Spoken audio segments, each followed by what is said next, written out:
I just don't understand. How are there 111 million Switches out there, but you still have no pitches? Hey everybody, what's up? Welcome back to the Game Sketch. Today, and only today, we are here to talk about Nintendo. We're gonna do a bit of a double. You know, we're gonna talk about the Pokemon stuff from yesterday, and we're also gonna talk about Nintendo's financials. Obviously, Pokemon affects their financials in a great way. So, of course, it's gonna be relevant to that. But guys, before you get into that, of course, subscribe to your boy here. Make sure to like the video. Keep us growing on the YouTube side. I am going to soon kick off the more, you know, the grander scale videos at some point, but I will always keep these discussion videos because I like it. It's more fun for me to just talk, get my thoughts out there. It feels good because a lot of times I just have these thoughts bottled up, and it's hard to talk about on stream because, you know, on stream you're reading chat and all this stuff. So just chilling on my own here recording these sometimes feels really good. So guys, let's get right into it. Nintendo Switch at 111 million units sold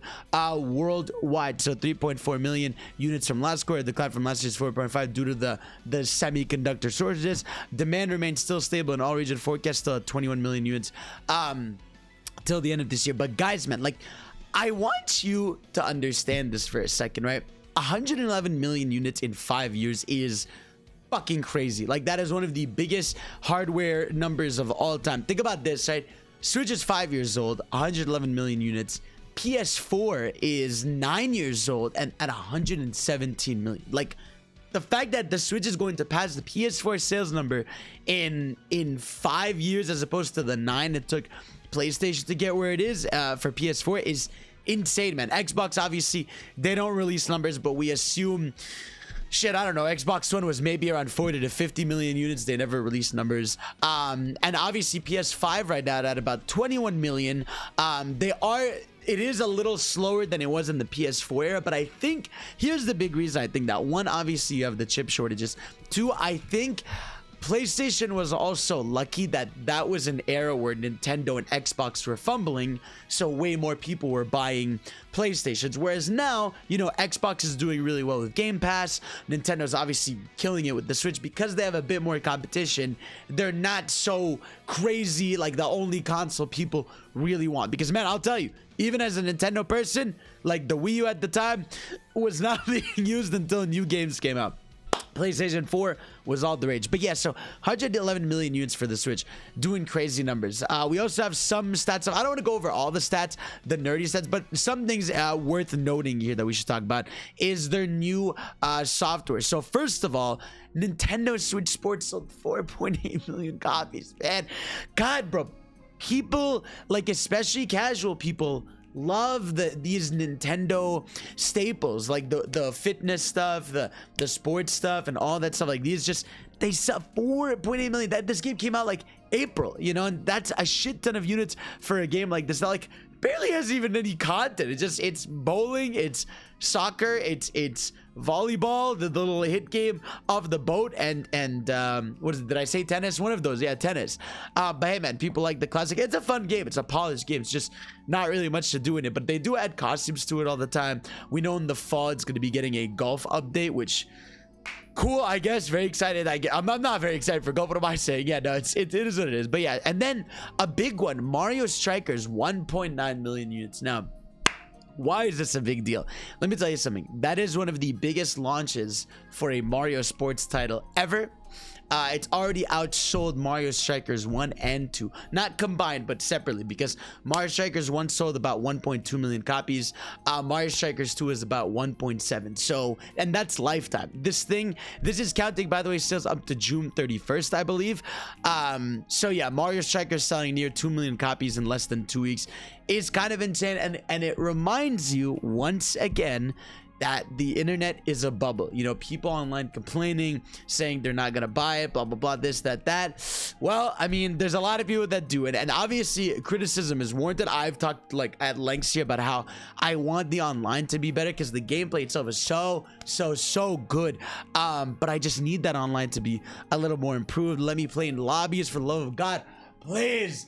And even honestly, I wish there was like an individual ranking system rather than just the battle, like the striker club thingy, where it feels like I'm kind of shit at, like, if I don't have a team that's also playing. It's a whole situation with the online. But hey man, great game, fun to play. Kirby though, now don't let this deceive you. Hold up, where's the Kirby board? There it is, bro. Kirby has sold 4 million copies. Kirby in the Forgotten Land, 4 million copies, making it I was a little confused about this. I think it's the best selling Kirby game to date, right behind the OG Dreamland. Now granted, OG Dreamland has some caveats, like, you know, cheaper prices or different re-releases and stuff like that, but either way, like, Kirby Forgotten Land, 4 million units, it's crushing it. It's killing it. It was a massive success. Everyone I know that played this game loved it. It's a game that's still talked about like all year. Just feels like it has that energy, man. And I think for their first foray in 3D, they killed it. And the good thing about this selling crazy well is now they are locked in for a while. Right now they're like, okay, shit, people really love 3D Kirby, we got to keep doing this. So hopefully we get that gourmet buffet game coming out, and of course hopefully we get that that nice Kirby Air Ride sequel. So yeah, very happy for Kirby. So overall, you know, Nintendo doing well. They also have their top 10 best sellers. Where's that list? There it is. So Mario Kart 8 Deluxe, 46 million, very much creeping near that 50 million mark, which is a very crazy high number for any game to ever hit. So it's nearing that. I assume, since, you know, it's getting DLC today, by the way, the DLC is out. Shout out to the Mario Kart DLC. I will be playing it extensively tonight on stream, and play it a bit, and then I'll have like a review of it like I did for Wave 1. But yeah, Mario Kart, yeah man, continues to kill it. And hey, I think we've talked about this, but this DLC definitely 1,000,000% proves this is the Mario Kart game for this Switch era. Whatever next console it is, or Switch Pro Elite or whatever, then they'll have Mario Kart 9. But for now, Mario Kart 8 Deluxe going crazy. Also, wait, can I show you guys? Hold up, we gotta show people this funny ass thing. Hold up, where's this, bro? If you go on Nintendo's Twitter, they posted this change that takes place in the update, and it's hilarious, bro. So now in Coconut Mall, right, you go here, look at this. So Peach has the fucking the Shy Guys do a wheelie and just kill you. That's so funny, bro. These guys are out for blood. This is a malicious attack, bro. That's actually insane. But yeah, I love that. That's one of the best things they ever did. Very happy about that. So yeah, Mario Kart continues to crush it. Animal Crossing by next quarter will be at 40 million units, which is crazy. Animal Crossing is weird because it's like, I feel like, who's still playing it? I'm sure, you know, I'm sure there's a lot of people still playing it, obviously.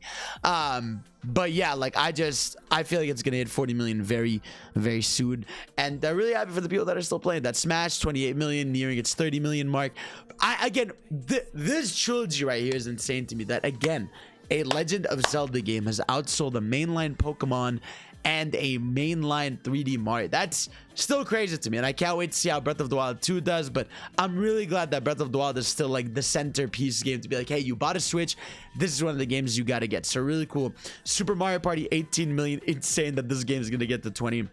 Brilliant Diamond, 14.7 million, and Let's Go at 14 million. Now we should talk about Pokemon since we're here, right? We had the overview trailer for Pokemon, what's it called, Scarlet and Violet. But let me also like fix this aspect ratio going on in this video I've got here. But yeah, no, we had the Pokemon presentation, and yeah, I mean, I feel like we got a lot of good information. This game, to me, I think what's really interesting about this game to me is just it looks fun. Like, it just looks super fun and really different. Like, it's a Pokemon game where you initially get the legendary and you just fucking journey on them throughout the game, you know, and it seems like you get them pretty early on. It doesn't seem like you're getting them later, or you're gonna need to unlock their movement upgrades. Like, it, from what I'm seeing or understanding here, is like pretty early on in the game you can get this. They can climb, they can glide, and swim. So maybe they really were serious when they deadass said like, hey, this is deadass an open world, you can go anywhere.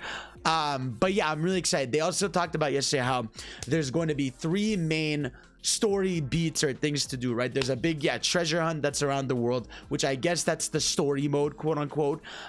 You obviously have the 8 gym badges you can go get. Elite Four, and you know, catching Pokemon and uncovering the mysteries of the island, your rival and stuff. So again, a lot to do here. There's obviously the multiplayer as well that was shown up, and multiplayer looks cool, man. I'm still a little like curious about the multiplayer because so far we've seen Grusha. Everybody give a shout out to Grusha.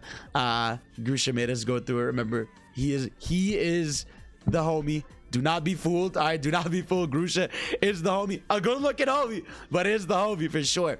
But yeah, and you got this. But I think this is a legendary, by the way. I have no doubt in my mind that this right here is a legendary, or it's the evil team Rhinus, but I think this is a legendary that looks just really, really weird. But yeah, man, I'm really excited for Pokemon Scarlet and Violet. Everything we saw yesterday looks good, from the characters, graphics, everything, and it's sort of like nice to have a Pokemon hype cycle where people just seem happy. Like, obviously there's always going to be, you know, people complaining, but like the fact that the general beat on the timeline is people just being excited, people being like, I can't wait to play with my friends, see these characters, you're seeing cool fan art. Like, it doesn't feel like the initial reactions are everyone complaining about things. They also fixed the faces. There were some faces and animations that looked a little awkward, and you could see they fixed them. This character has driven people crazy because some people think she's an awful person, some think she's cool. Grusha is the goat, the homie right here. Snow Gym Leader, Mr. Saiyan over here. But yeah, like, it looks like a cool cast. And man, the Pokemon, bro, of course, look at the little whoop, the regional whooper. He is funny. Like, it's funny with the whooper. Like, usually I'd expect the regional variants to be like a little more different, but listen, man, Whooper's Whooper. How can you change perfection?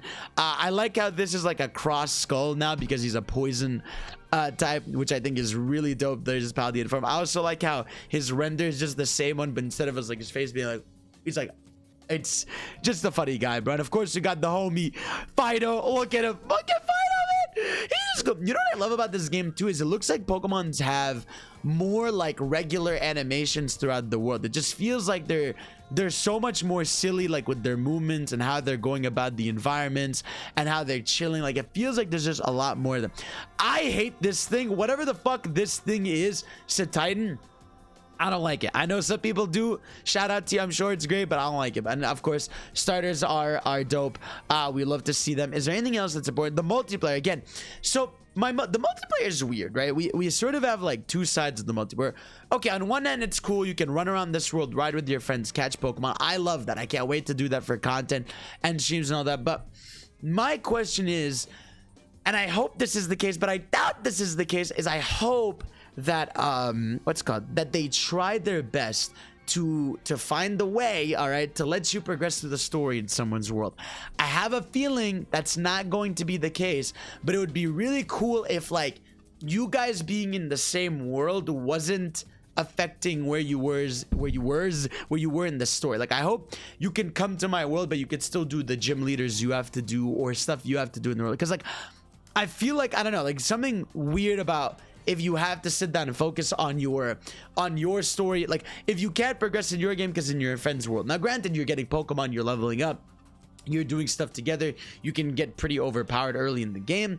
But yeah, either way, just really excited. Also, I don't like how he's just staring at me right here. But yeah, the towns look really lovely. Now let's talk about the gimmick of the game. So the gimmick of the game is Pokemon.